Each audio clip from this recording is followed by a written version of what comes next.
Rissy. You're the man, buddy. You are the man, buddy. Give me some of that shit. Some love, bro. Two, baby. Gosh dang. That coyote came from 1.5 miles. Dude, I shot that good one first. That big white furry one. That was a big male. Did you see that other one coming down to him? Like, I was watching my scope and he was being a little snatch. Yeah. Had his ears tucked in his tail. Nice work, man.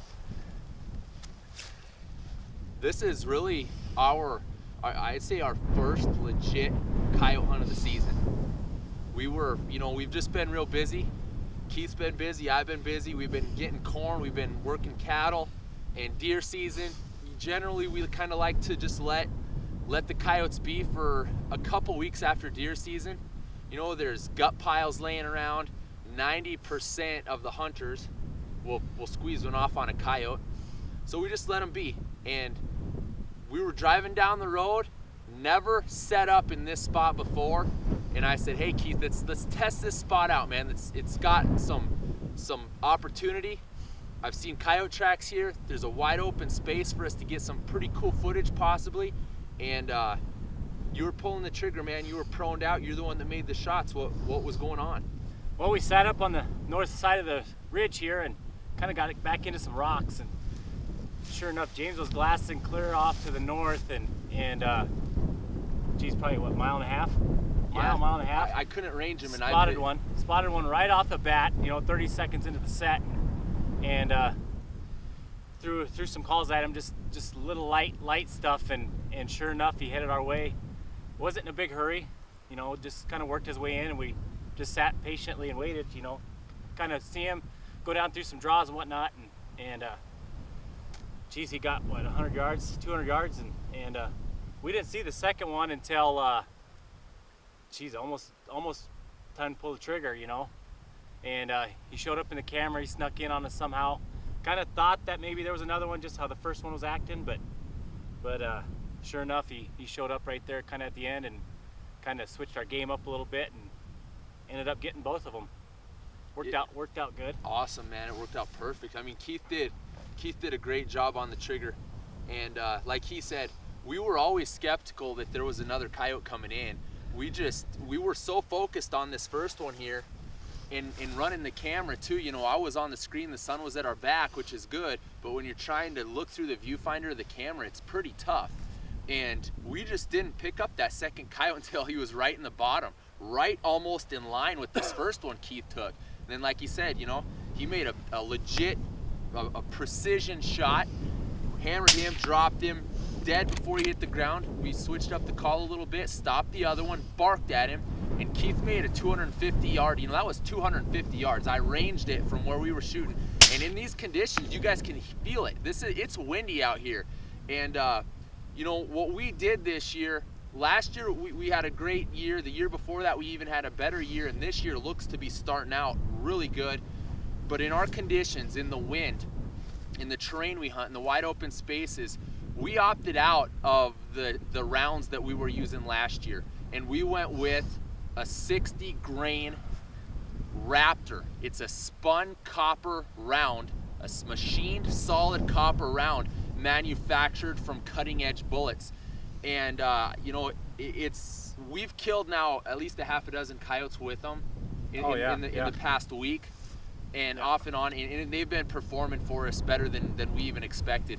Plus, like I said, in these windy conditions, we're running 10 grains heavier. We are having to up our holdover to 1/4 mile a little bit more by a couple more minutes of elevation, but that's no problem. And try not to take those shots anyways, wanting some footage, Exactly. We want to try and get footage. And Keith mentioned this yesterday. We were talking. You go, you know what, man? We just uploaded the overkill video, and you're like, you know what? Gosh, that's just coyote footage. That's awesome coyote footage, because you're seeing the animal in its natural territory, in its natural environment. And no matter how many questions you ask guys, we get a lot of guys, man, you guys do an introduction, a tutorial on how to coyote hunt. that we're, you know, I can tell you right now, we're not going to do that, because you have to lose, you have to fail in order to learn. You know, we've been doing this our whole lives, we man. fail plenty, you know. And we still do. And I remember some of my first memories when I was in grade school, in junior high. Keith coming out and knocking on my bedroom window at 4 o'clock to go call coyotes and get in a coyote calling contest. That's where you learn. You know, it's never too late. But you know, just be strategic about it. Make a set. You know, you got to play the wind. That's your primary goal. You got to take advantage of the wind, you know, the sun, everything, the terrain. But it's it comes hand in hand with what we're doing. And I got to put take a note here. You guys, I've had a lot of questions on the optics, and we're running the 3.2 to 17 power LR17 MOA from US Optics. This has it's a MOA setup. It's got the erect knob, 27 minutes per full revolution on the turret, which with these setups we'll never run. They've got a first focal plane, and that's where it comes into holdover, which is really a nice option to have, especially out here in these wide open spaces. We took a massive step up from what we were using last year, and these optics are just a whole nother level. The ruggedness, how they're manufactured here in the States, the glass quality, very good piece of equipment. And the gun, what's up with the gun? Chad. It's all your fault again, dude. Chad's getting blamed a lot. LRI, Long Rifles Inc. CR Motto, chambered at 22-250 match, 1 and 8 twist AMU barrel. That's Keith's. Those are Keith's first double with that suppressor. That's the first kill with that suppressor. First kills. Yep. Wicked suppressor, man. Wicked setup. Well, we got a mile to go. We got to go over the ridge. We got to go back. We got to feed a few hundred heads, 500 head of cattle, and then we're going to figure out if we want to dampen the coyote population to more extremities, or if we just want to let them be for the rest of the day. No. That was good.